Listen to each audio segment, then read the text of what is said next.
Hey everybody, today we are comparing the Tatami Time Machine Blues with its anime. I just finished this anime last night and I have to say it is so accurate. It is like almost word for word completely the same as the book. If you like adaptations for the fact that they try something new, then I am sorry. This is not really a new version of it. If you like adaptations better when they stay more true to the source material, then this is exactly what you'll get with this one. Really the only difference that there is the time that he talks about the club that he was in with the train stations and the different lines. That part in the book, he starts to talk about that about like midway through, but in the anime it's kind of set like a bonus episode. Like the actual time traveling part it goes just start to finish from episode 1 to episode 5, and then when episode 5 ended I was like, this is like the perfect ending. This is like where the book ends. So why is there a 6th episode? And then when it starts to play, the main character is like, allow me to tell you a story about Osu and his shenanigans and how I met him.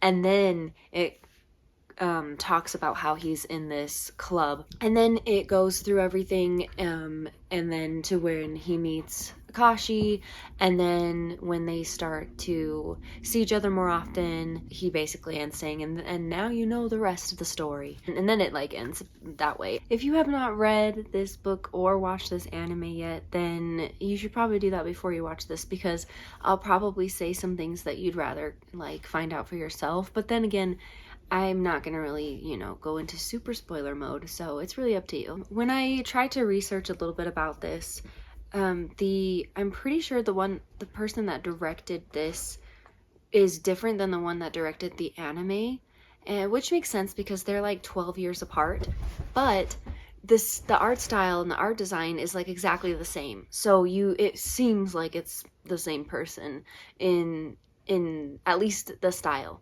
the coloring. I feel like this one was maybe a little more colorful, a little more vibrant.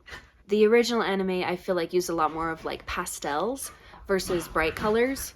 Something else that I found interesting is that if you read the notes at the end of this book, Makoto Ueda is the playwright slash director, who the actual plot of this book is actually from him and not from Morimi. So what happened is Morimi reached out and said, I would like to use this story that you made, which is actually called Summertime Machine Blues. And in that one, the story of them going back in time, college age students going back in time and breaking and trying to get the remote control that broke for the air conditioner, that whole thing, that's in that one.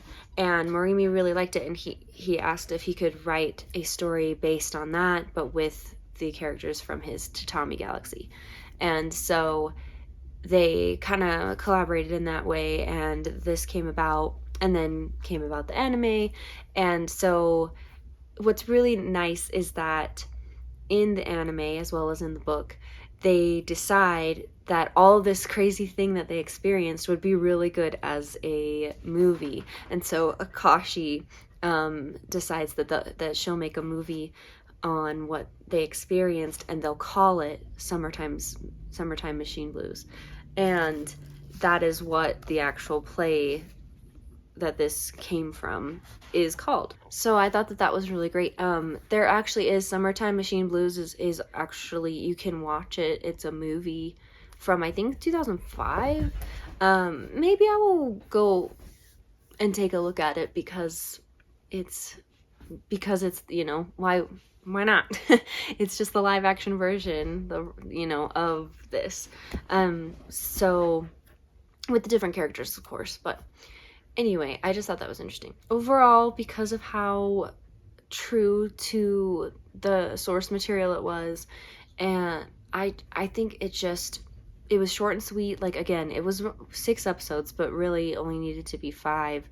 Technically, you could have just left the whole train stuff out, the whole club stuff out, but I just think the way that they did it, where they had it kind of feel more like a bonus episode, I actually think that worked, rather than trying to like interrupt our story midway to go back and talk about that.